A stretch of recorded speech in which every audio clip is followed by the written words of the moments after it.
दोस्तों, महाराष्ट्र विधानसभा चुनाव का बिगुल बजने के बाद शिवसेना उद्धव ठाकरे सांसद संजय राउत केंद्र सरकार और सत्तारूढ़ भाजपा पर हमलावर हो गए हैं। इसके साथ ही वो चुनाव आयोग और सुप्रीम कोर्ट पर भी हमला बोल रहे हैं। राउत ने आरोप लगाया कि न तो चुनाव आयोग और न ही सुप्रीम कोर्ट निष्पक्ष है। संजय राउत ने चुनाव आयोग पर कटाक्ष करते हुए दावा किया कि वहां बैठे लोग पक्षपाती हैं। शुक्रवार को समाचार एजेंसी एएनआई ने उन्होंने कहा, एक इंटरव्यू दिया, चुनाव आयोग ने कुछ महत्वपूर्ण निर्णय दिए हैं और हमें लगता है वे निर्णय महाविकास अघाड़ी के हितों के खिलाफ है और वे फैसले एकनाथ शिंदे और भाजपा की मदद करेंगे। संजय राउत यहीं नहीं रुके। उन्होंने कहा, चुनाव आयोग और सुप्रीम कोर्ट तटस्थ नहीं है, वे भाजपा की बी, सी और डी टीम है। संजय राउत ने भाजपा पर विपक्षी पार्टियों को टारगेट करने के लिए केंद्रीय एजेंसियों का गलत तरीके से इस्तेमाल करने का भी आरोप लगाया है। उन्होंने इन कोशिशों की तुलना शिवसेना और एनसीपी के खिलाफ पॉलिटिकल एनकाउंटर से की है। उन्होंने कहा, मेरे जैसे लोग जेल गए हैं और वापस भी आए हैं। हम जानते हैं कि टारगेट पर कौन है और भाजपा क्या कर रही है। या भाजपा का बिश्नोई गाएंगे। उनके हाथों में हथियार नहीं है, लेकिन उनके पास सीबीआई और ईडी जैसे खतरनाक हथियार है। इसका इस्तेमाल वो हम पर हमला करने के लिए कर रहे हैं, यानी राजनीतिक हमला करने के लिए। इसके बाद भी हम मजबूती से खड़े हैं।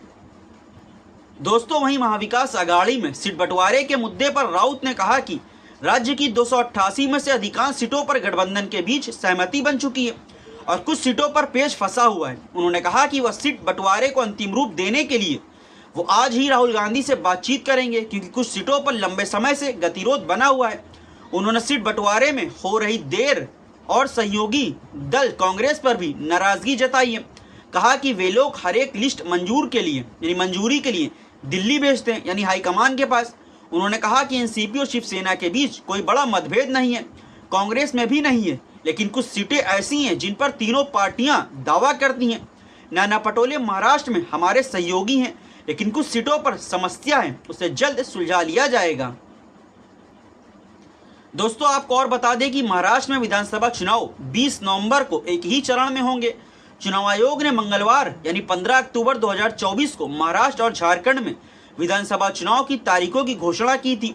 2019 के महाराष्ट्र विधानसभा चुनाव में भाजपा और एकीकृत शिवसेना में, यानी जब वो एक साथ थे, मिलकर चुनाव लड़ा था, लेकिन सरकार बनाने पर गतिरोध के बाद शिवसेना ने कांग्रेस और एकीकृत, यानी एक जो उस समय एनसीपी एक साथ थी, अब विभाजित हो गई है।